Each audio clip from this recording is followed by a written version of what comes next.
তো গাইস, অনেকেই তো বললাম তোমাদের ফানি গল্প, কিন্তু আজকে তোমাদেরকে এমন একটা ছেলের গল্প শোনাবো যেটা শুনে হয়তো তোমরা আর কোনোদিন গেমই খেলতে চাইবে না, হয়তো কোনোদিন আর গেমে টপ আপই করবে না। তো যাই হোক, বেশি কথা না বলে আগে তোমাদেরকে গল্পটা শোনানো যাক। তো ঘটনাটা প্রায় আজ থেকে 2 বছর আগের। ছেলেটার নাম ছিল রাফি। আজ থেকে 2 বছর আগে ছেলেটা নতুন নতুন ফ্রি ফায়ার ডাউনলোড করে এবং এই গেমটা সে দিনে রাতে 24 ঘন্টাই প্রায় খেলতে লাগলো। কিন্তু এটা দেখে রাফির বাবার অনেক রাগ হইতো এবং মাঝে মাঝে তাকে অনেক বকাবকিও করতো। একদিন এমন হয়েছিল কি, রাফি সারাদিন গেম খেলতে খেলতে প্রায় রাতেও গেম খেলতে শুরু করলো।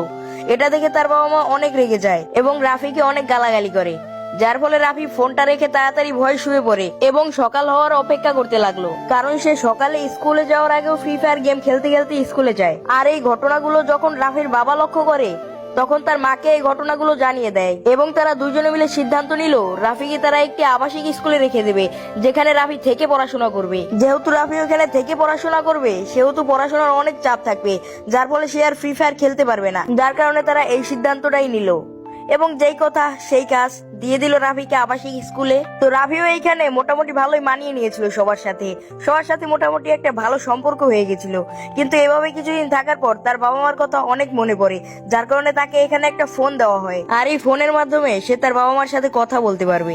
আর এটাই ছিল রাফির জীবনের সবচেয়ে বড় ভুল।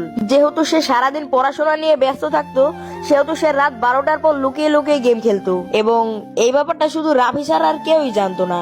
আর এভাবেই প্রায় 1 মাস কেটে গেল এবং তার কিছুদিন পরে আরো 2-3 জন ছাত্রছাত্রী এই স্কুলে ভর্তি হয় এবং তারাও অনেক সুন্দর ফ্রি ফায়ার খেলতো এবং ফ্রি ফায়ার খেলতে অনেক ভালোবাসতো। যার কারণে রাফি এবং তারা 3জন মিলে একটা বুদ্ধি করে, যেহেতু তারা সারাদিন পড়াশোনা নিয়ে ব্যস্ত থাকে, সেহেতু তারা রাত 12টার পরে প্রতিদিন তারা 4জনে মিলে গেম খেলবে এবং অনেক মজা করবে। এভাবে করে তাদের দিনকাল অনেক ভালোই চলছিল। কিন্তু তার কিছুদিন পরে আরো কিছু ছেলে পেলে এই স্কুলে ভর্তি হলো, কিন্তু নতুন স্টুডেন্ট যারা ভর্তি হয়েছিল তারা ছিল একটু ব্যতিক্রম, কারণ তারা সারাদিন অনেক পড়াশোনা করতো, রাত জেগেও তারা পড়াশোনা করতো। এক কথায় তারা ছিল ব্রিলিয়ান্ট স্টুডেন্ট। তো রাত 12টার পর যখন রাফিরা গেমস খেলতো, তখন ওই ভালো ছাত্রদের অনেক ডিস্টার্ব হতো, কারণ আপনারা তো জানেনই ভালো ছাত্ররা সবসময় রাত জেগেই পড়াশোনা করে, কারণ ওই সময় পড়াটা অনেক কাজে লাগে। তো ওই ভালো ছাত্ররা যখন রাফিকে গেমস খেলতে মানা করলো যে ভাই তোরা এখন গেমস খেলিস না, তোরা যদি এখন গেম খেলোস তাহলে আমাদের পড়তে অনেক ডিস্টার্ব হয়, আর যদি তোরা আমাদের বারণ এখন না শুনিস তাহলে আমরা স্যারকে বলতে বাধ্য হব। কিন্তু কে শোনে কার কথা? রাফিরা তো তার বারণ শোনেই না, উল্টা আরো সাউন্ড বাড়িয়ে খেলতে শুরু করলো এবং অনেক মজা করে।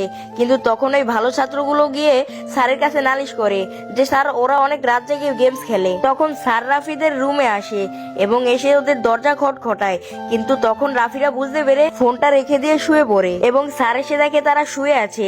তাই স্যার তখন তাদেরকে কিছু বলতে পারে না, তাই সেই শিক্ষক তখন ওইখান থেকে চলে যায় এবং এই ব্যাপারটা নিয়ে ওই ভালো ছাত্রদের মধ্যে আর রাফিদের মধ্যে একটা শত্রুতা হয়ে যায়। যার ফলে যখনই ওই ভালো ছাত্ররা রাফিদেরকে গেম খেলতে দেখতো, তখনই তারা স্যারের কাছে গিয়ে নালিশ করতো। কিন্তু এইভাবে করতে করতে একদিন তারা হঠাৎ স্যারের কাছে ধরা খেয়ে যায় এবং স্যার তাদের অনেক বকে এবং সাথে তাদের ফোনটাও নিয়ে যায়, যার ফলে রাফিদের অনেক রাগ হয় সেই ভালো ছাত্রদের ওপর। কিন্তু রাফিরা তখন কিছু বলতে পারে না। রাফির এবং তার বন্ধুদের ফ্রি ফায়ার গেমটা খেলতে তখন খুব ইচ্ছে করতেছিল, কিন্তু তারা খেলতে পারতেছিল না। এর জন্য তাদের মধ্যে একজন তো এই আবাসিক স্কুল থেকে পালিয়েও গিয়েছিল। তখন রাফির অনেক মাথা গরম হয়ে যায় ওই ভালো ছাত্রদের ওপর, কিন্তু সে একদিন রাতে কি করে, একটা ছুরি নিয়ে গিয়ে আক্রমণ করে বসে এবং সেই সময় তার স্যার ওই রুমে উপস্থিত হয় এবং তাকে দেখে ফেলে।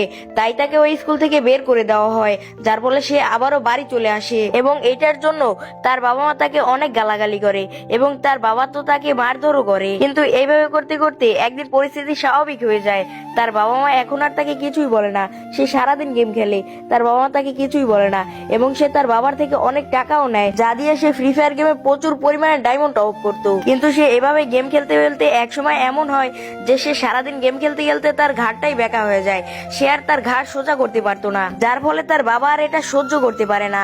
রাগের মাথায় সে রাফি থেকে ফোনটা নিয়ে একটা পাছাড় দিয়ে ভেঙে ফেলে, যার ফলে রাফি অনেক কষ্ট পায় এবং রাফি তার বাবা মাকে বলে তাকে যদি নতুন একটা ফোন কিনে না দেয় তাহলে সে রাস্তায় গিয়ে গাড়ি নিচে পড়ে মারা যাবে এবং রাফি সেটাই করে। সে রাস্তার উপর গিয়ে একটা গাড়ির উপরে লাফ দেয়, যার ফলে তার 2টি পা এবং একটি হাত হারিয়ে ফেলে। যেহেতু রাফি এখন তার ভুলটা বুঝতে পেরেছে, সেহেতু রাফি এখন ভাবে যে ফ্রি ফায়ার গেমটাই ছিল তার জীবনের সবচেয়ে বড় ভুল। তো গাইস, আমি তোমাদেরকে একটা কথাই বলবো, গেম খেলো খেলো, কিন্তু গেম যেন তোমাদেরকে না খেলে।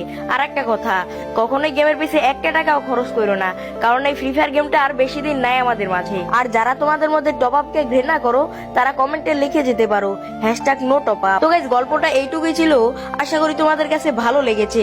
আর গাইস, তোমাদেরকে আজকে এই গল্পটা শুধু বলেছি তোমাদেরকে বোঝানোর জন্য, তো অবশ্যই ভালো লাগলে একটা লাইক করে দিও। আর গাইস, আর একটা কথা, অবশ্যই সকলে কিন্তু একটা করে ফলো করে দিও, কারণ গাইস এরকম একটা ভিডিও বানাইতে অনেকটা কষ্ট হয়, তো সকলে কিন্তু একটা করে ফলো করে দিয়ে যাইও।